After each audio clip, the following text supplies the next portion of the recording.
Hi hello ನಮಸ್ಕಾರ ವೀಕ್ಷಕರೇ, ನಾನಿವತ್ತು ಮಾಡ್ತಾ ಇದ್ದೀನಿ 3 ಥರ ಚಟ್ನಿ. ಸಂಕ್ರಾಂತಿ ಹಬ್ಬ ಬಂತಲ್ವಾ, ನಮ್ಮ ಪೂರ್ವಜರೆಲ್ಲ ಯಾವ್ಯಾವ ಸೀಸನ್ಗೆ ಏನೇನು ತಿನ್ನಬೇಕು ಅಂತ ಹೇಳ್ಕೊಟ್ಟಿದ್ದಾರೆ. ಅದಕ್ಕೋಸ್ಕರ ನಾನಿಲ್ಲಿ ಎಳ್ಳು ಚಟ್ನಿ ಮಾಡ್ತಾ ಇದ್ದೀನಿ, ಗುರೆಳ್ಳು ಚಟ್ನಿ ಮಾಡ್ತಾ ಇದ್ದೀನಿ, ಅಗಸೆ ಚಟ್ನಿ ಕೂಡ ಮಾಡ್ತಾ ಇದ್ದೀನಿ. ಒಂದೊಂದಾಗಿ ನೋಡ್ತಾ ಹೋಗೋಣ. ನಾನು ಮೊದಲಿಗೆ ಇಲ್ಲಿ ಗುರೆಳ್ಳು ಚಟ್ನಿ ಮಾಡ್ತಾ ಇದ್ದೀನಿ. ಗುರೆಳ್ಳನ್ನ ಚೆನ್ನಾಗಿ ಕ್ಲೀನ್ ಮಾಡಿಬಿಟ್ಟು ತೊಳೆದು ಒಣಗಕ್ಕೆ ಹಾಕಿದ್ರೂ ಪರವಾಗಿಲ್ಲ, ಇಲ್ಲ ಅಂತಂದರೆ ಬಟ್ಟೆಯಿಂದ ಒರೆಸ್ಕೊಂಡು ಇಟ್ಕೊಳ್ಳಿ. ಸ್ವಲ್ಪ ಜೀರಿಗೆ ಬೇಕಾಗತ್ತೆ, ಬೆಳ್ಳುಳ್ಳಿ, ಅಚ್ಕಾರ ಪೌಡ್ರು, ಉಪ್ಪು, ಕರಿಬೇವು ಸೊಪ್ಪು. ಫಸ್ಟ್ಗೆ ಒಂದು ಕಡಾಯಿ ತಗೊಳ್ಳಿ, ಅದರೊಳಗೆ ಗುರೆಳ್ಳನ್ನು ಹಾಕಿ ಚೆನ್ನಾಗಿ ಫ್ರೈ ಮಾಡ್ಕೊಳ್ಳಿ. ಇದಕ್ಕೆ ಹುಚ್ಚೆಳ್ಳು, ಗುರೆಳ್ಳು, ಕಾರೆಳ್ಳು ಹಲವಾರು ಹೆಸರುಗಳಿವೆ. ಇದು ತಿನ್ನೋದ್ರಿಂದ ತುಂಬಾ ಬೆನಿಫಿಟ್ಸ್ ಇದೆ.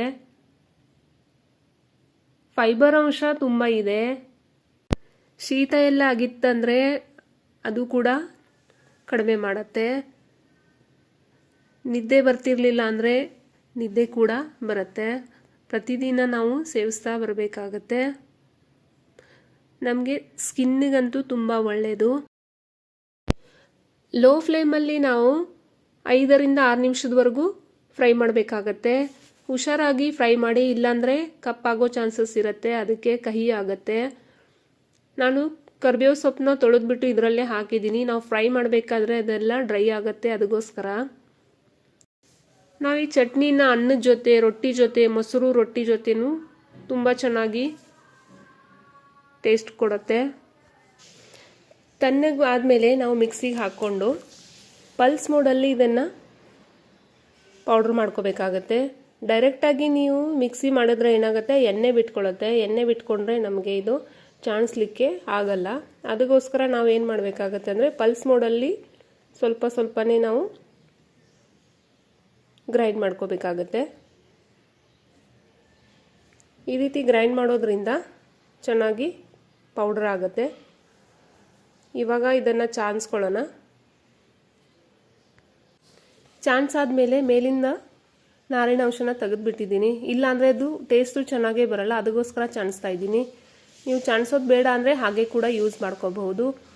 ಆಮೇಲೆ ಇದರೊಳಗೆ ನಾನು ಅಚ್ಕಾರ ಪೌಡ್ರ್ ಹಾಕ್ತಾಯಿದ್ದೀನಿ. ಬೇಕಾದರೆ ನೀವು ಮೆಣಸಿನ್ಕಾಯಿ ಕೂಡ ಹಾಕ್ಕೋಬಹುದು. ಬೆಳ್ಳುಳ್ಳಿ ಸ್ವಲ್ಪ ಜಾಸ್ತಿನೇ ಇರಲಿ. ರುಚಿಗೆ ತಕ್ಕಷ್ಟು ಉಪ್ಪು, 1 ಟೇಬಲ್ ಸ್ಪೂನಷ್ಟು ಜೀರಿಗೆ ಹಾಕ್ಕೊಂಡು ನಾವು ಇದನ್ನು ಮತ್ತೆ ಗ್ರೈಂಡ್ ಮಾಡ್ಕೋಬೇಕಾಗತ್ತೆ. ರುಚಿಯಾದ ಗುರೆಳ್ಳು ಚಟ್ನಿ ಅಥವಾ ಹುಚ್ಚೆಳ್ಳು ಚಟ್ನಿ ರೆಡಿಯಾಗಿದೆ. ನೀವು ಮನೆಯಲ್ಲಿ ಟ್ರೈ ಮಾಡಿ ನೋಡಿ.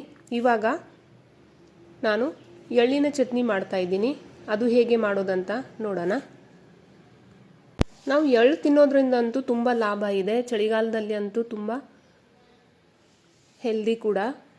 ಎಳ್ಳು ಫಸ್ಟ್ಗೆ ನಾವು ಇದನ್ನು ಫ್ರೈ ಮಾಡ್ಕೋಬೇಕಾಗತ್ತೆ.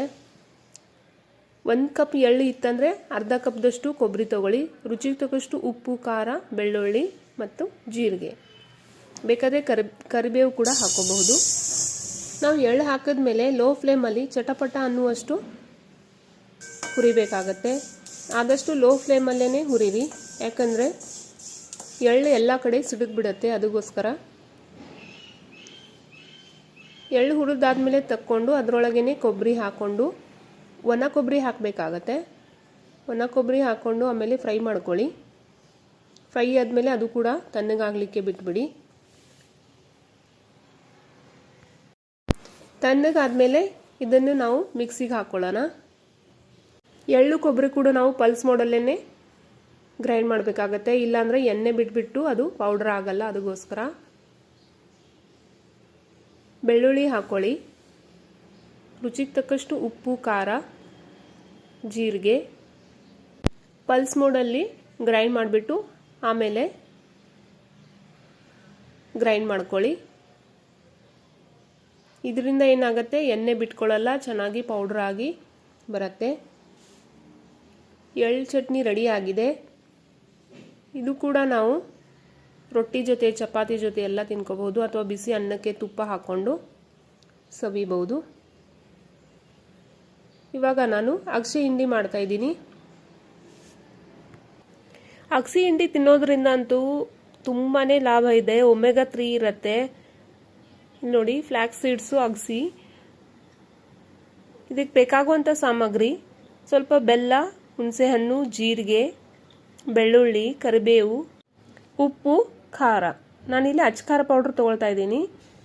ಮೊದಲಿಗೆ ನಾವು ಅಗಸೆನ ಲೋ ಫ್ಲೇಮಲ್ಲಿ ಫ್ರೈ ಮಾಡಬೇಕಾಗತ್ತೆ. ಲೋ ಫ್ಲೇಮಲ್ಲಿ ಫ್ರೈ ಮಾಡೋದ್ರಿಂದ ಚೆನ್ನಾಗಿ ಅರಳತ್ತೆ, ಅಂದರೆ ಫ್ಲಫಿ ಥರ ಆಗುತ್ತೆ. ಅದರಲ್ಲಿ ನಾನು ಕರಿಬೇವು ಸೊಪ್ಪು ಹಾಕಿಬಿಟ್ಟೇ ಫ್ರೈ ಮಾಡಿದ್ದೀನಿ. ತಣ್ಣಗಾದ್ಮೇಲೆ ಮಿಕ್ಸಿ ಜಾರ್ ಒಳಗಡೆ ಹಾಕ್ಕೊಳ್ಳಿ.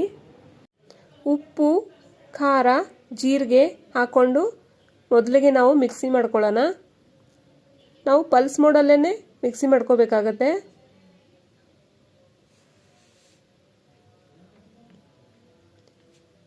ಅಗಸೆ ತಿನ್ನೋದ್ರಿಂದ ನಮ್ಮ ಕೂದಲಿಗಂತೂ ತುಂಬ ಒಳ್ಳೆಯದು.